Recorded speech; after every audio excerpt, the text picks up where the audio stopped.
Hey everyone, thanks for clicking on the video. Today I'm going to show you how I took this old fuel tank from looking old and rusty to close to brand new in 3 simple steps. Step 1, preparing the tank. Step 2, applying the filler and bog. And step 3, painting to make it look like new. Step 1 includes taking the old paint away, removing the rust, and just getting it cleaned up to be painted. So first things first, what we're going to do is use paint stripper and remove the old paint and gloss and stickers from the original fuel tank. On the back of the tin it recommends to put a heavy glaze evenly across the whole paint and then let it sit for an hour.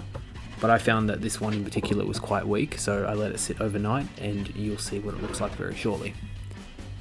As you can see, the paint just comes off at this point. The remover has done its job. So all we have to do now is just remove the paint. For this you can use anything, a wire brush, steel wool. I'm using a razor blade. I found that was quite easy given that it has a large surface area and it's quite flat, but you could really use anything that you had laying around the shed.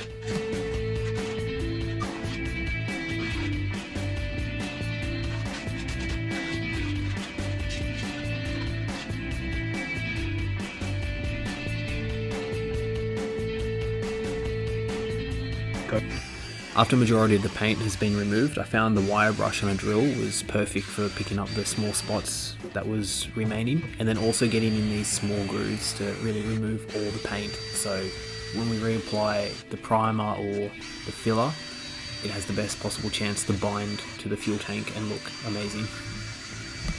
But if you don't have a wire drill, you could sand it. You could continue with a razor blade. You just have to be a lot more thorough and make sure that you catch every little spot. Then just continue the same process for underneath the fuel tank. Same thing, scrape off the majority, get the wire brush to fine it up.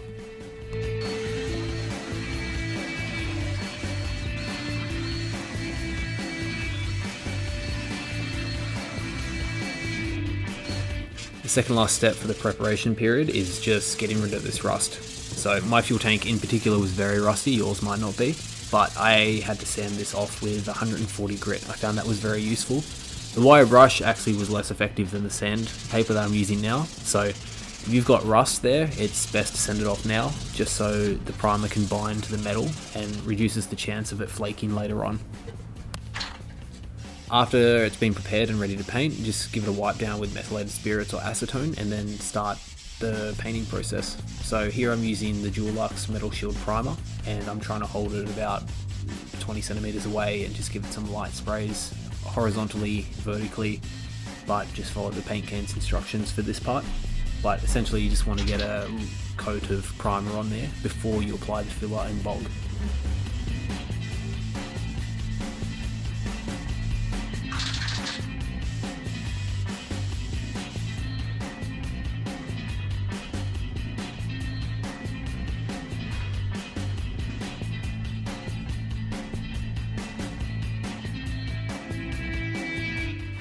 For the filler and bog, you need to get one that's rated for automotive industries. Now a lot of filler and bogs can be for wood or plastic, but you want the one for metal in particular. Now the reason why for this application is because when we pour fuel in the fuel tank, it'll spill off. So you need to make sure that the filler or bog that you're using will be resistant to chemicals such as fuels.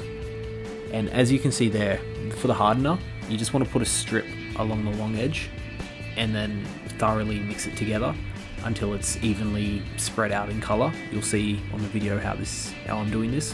Sorry, my hand's in the way, but I'm just mixing it back and forwards, folding it over, under each other, and that's really just to squish out the air bubbles that can be seen on the filler if you don't mix it adequately. When applying it, you just want something long and flat, like this scraper I have in my hand. Now, I've put on too much here. You can see it's big mounds of filler and bog, and you'll see later in the video that it actually meant that I had to sand back way more than I needed to. What I'd recommend is just putting a light film over the dent. You don't need to stack it up as much as I did here, and it will save you heaps of time with sanding. But you just want to go over all the dents and the areas you want to fill in and just put a light coat over them so that it's covered. Then from there, just follow the instructions on the back of how long it needs to dry before you can sand or paint over it. For mine, it was only an hour, so it was quite quick. The other tip I'd recommend is don't be gentle with the scraper, because inevitably you're going to sand over the primer and you're going to have to prime over it again a second time. So really scrape it in there. You don't have to be gentle with applying this stuff. So this part actually took me over 2 hours, but on the video you're only going to see 1 minute. Now this is because I applied way too much and I've done it by hand. You could speed up this process by using an orbital sander or something machine-like, but unfortunately I just used a block and some sandpaper, and I found 240 grit was perfect for this, but it did clog up the sandpaper a lot, and I found that wet sanding wasn't actually that effective. So again, try not to put as much on as I did. Just put a light scrape over it and you should be fine. But what you want to do here is make sure you're sanding it flat, and that's why I'm using the block here. So up to you with how you sand this, but this part's very important. You want to make sure it's flat before you paint over it.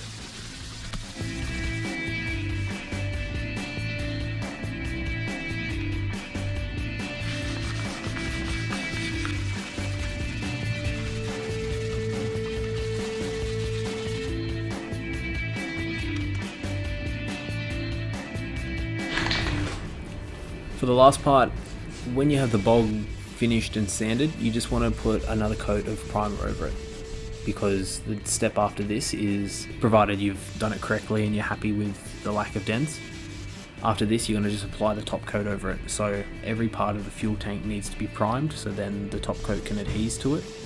So again, same steps as before, just a light coat, horizontal, vertical, make sure it's a nice clean even coat, and then you can apply the top coat to it like I am now.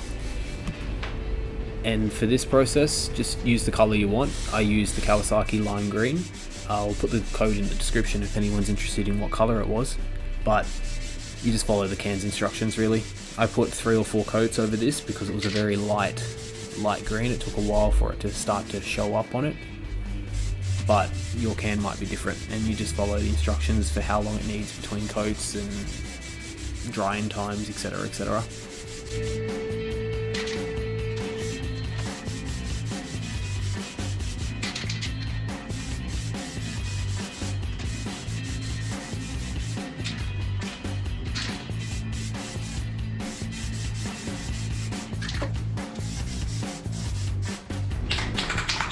The final step, 2K clear coat. You would just want to put a clear coat over it of some sort. This just helps with protection, especially UV protection, makes it more durable and resistant to scratches. I would recommend spraying this over anything that you paint for a motorbike, because in case you fall off of it, you can protect it from scratches and chipping and all that kind of stuff.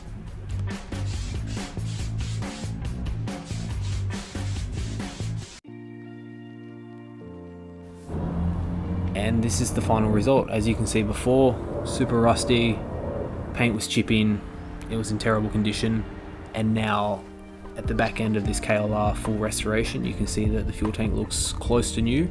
Unfortunately, I would have put stickers on it, but it didn't come in time.